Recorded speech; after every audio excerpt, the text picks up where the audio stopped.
మనం ఎంత close friends అయినా ఇంకా మా నాన్నమ్మ మా ఇంటిని పట్టుకుని వదలలేదు. అవును, ఆవిడ మరీ జిడ్డులా ఉందే. అవును, అందుకే అమ్మ మరో అడుగు ముందుకేసి మనల్ని ప్రేమించుకున్నట్టు నటించమంది. దీనికి ఇంత టెన్షన్ అవుతున్నావా? మీ నాన్నమ్మంటే నాకు పడదు, దానికేముంది, అలాగే నటించేద్దాం. అంటే అమ్మ నటించమంది, కానీ నాకు దాన్ని నిజం చేయాలనుంది. I love you Mahi. నువ్వు ప్రేమిస్తున్నావని నాకు తెలుసు. నువ్వెప్పటి నుంచి ప్రేమిస్తున్నావో నాకు తెలీదు, కానీ నీకంటే ముందు నేను ప్రేమిస్తున్నానని నా ఫీలింగ్. నన్నేనా? నిన్నేరా ముద్దపప్పు. ఎవరినైతే నీకెందుకు చెప్తాను? పోల్చలేపారు కదా. ఓరి చెమట, ఆర్టిస్ట్ ని తీసుకురమ్మంటే నువ్వొచ్చావేంట్రా? అచ్చి ఆగు, ఏం చేయమంటది వెళ్ళి? ఆట పాట వచ్చిన వాళ్ళందరూ టీవీలో బిజీగా ఉన్నారు. వాళ్ళకన్నా కొంచెం బెటర్ గా ఉన్న వాళ్ళు సినిమాలో బిజీగా ఉన్నారు. మిగిలిన అరా కొర కాస్త లైవ్ లో యాక్ట్ చేయమంటే బాబోయ్ మా వల్ల కాదని ఇదిగో చివరికి ఇదిగో నేనే ఎడప వేసుకొస్తాను. అచ్చా నువ్వు ఈ గెటప్ లో నిన్ను చూస్తే వాళ్ళకు కూడా అనుమానం వస్తుందిరా. నీకు వచ్చిందా? మరి వాళ్ళకెలా వస్తుంది? ఎవరండి మీరు? ఏంటి చెయ్యి అలా మాట్లాడుతున్నావు? ఇంకా అమ్మా నాన్నలకి భయపడుతూనే ఉన్నావా?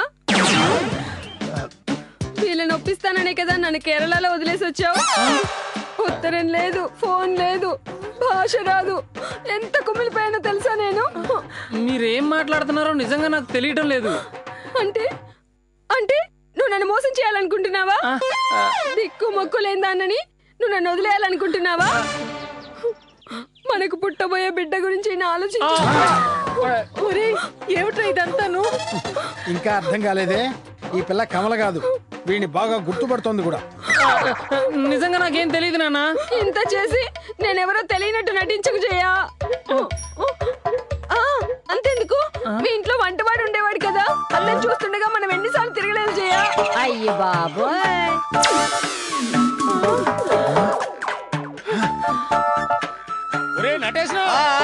బాబు నీదే చివరి సాక్ష్యం.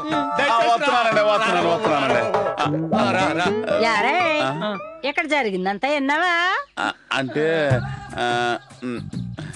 జై చంద్రబాబు చేతులు చేసుకుని తిరుగుతున్నాడు బాబు. మెంటలాడా, ఏమైంది నీకు? ఏం చెప్తున్నావు అర్థం అవుతుందా? అంటే నువ్వు తిరుగుతుంది ఈ అమ్మాయితో కదా, వేరే అమ్మాయితోటి. ఇంతమంది సాక్ష్యం చెప్తున్నా కూడా మీ మనసు కరగడం లేదా? అత్తయ్య, నా బ్రతుకు బుగ్గి పాలవ్వాల్సిందేనా? అలానే ఎవరన్నారమ్మా? ఒరేయ్, అలాంటిది ఏమన్నా ఉంటే ఒప్పుకుని చావరా. ఆ దేవుడు నాకు ఇంతే రాత్రి రాసాడని సరిపెట్టుకుని ఆ అమ్మాయికి హారతి ఇచ్చి లోపలికి తీసుకెళ్తాను. అబ్బా అమ్మా, ఎంత చెప్పినా నన్ను నమ్మరేంటి? నాకేం తెలీదు. అత్తయ్య మనసు కరిగినా మీ మనసు కరగలేదండి, ఇక నేను బ్రతికి ప్రయోజనం లేదండి. మీ పాదాల చెంత చచ్చిపోతానండి. బతికి అనవసరం అత్తయ్య, నన్ను చంపేయండి. నాకు ఇంకా బతకాలని లేదయ్యో. వద్దు సరోజా, వద్దు, చాలు చాలు. ఇప్పుడు ఇక నేను కరగాల్సింది. ఏమండి ఏమండి, ఇప్పటికి నన్ను అర్థం చేసుకున్నారా మీరు? ఏమండి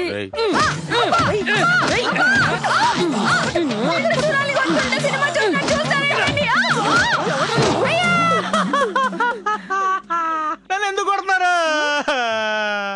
అసలు నాటకం ఆడిచ్చింది అదిగో నటించిన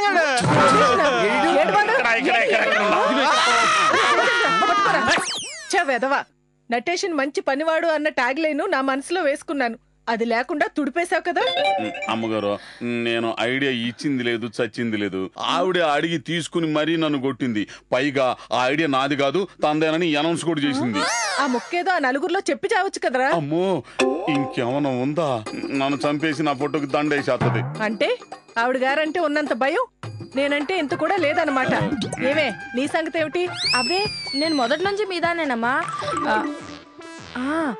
కావాలంటే ఇక నుంచి అటువైపు వెళ్తాను. అబ్బే, ఉత్తునేనమ్మా. వాళ్ళ మనిషినని వాళ్ళు నమ్మిస్తాను. అక్కడ రహస్యాలన్నీ ఇక్కడికి చేరేస్తానమ్మా. ఇదేదో బాగుందే. నిజంగా పని మనిషి అంటే నువ్వేనే. నేను కాదంటారా అమ్మా? చాలే నోర్మై, ఇంకెప్పుడు ఇలాంటి పనులు చేయకు. ఆవిడ చంపేస్తానని ఇంకెప్పుడు ఇలాంటి పనులు చేయనమ్మా. నేను మీ వాడినే. ఇప్పుడు చెప్పరా అబ్బాయి, ఏ ఐడియా ఫాలో అవుదాం? ఇప్పుడు వాళ్ళ ఐడియాలు వీళ్ళ ఐడియాలు కాదంకల్, డైరెక్ట్ గా మన ఐడియానే ఫాలో అయిపోదాం. ఐడియా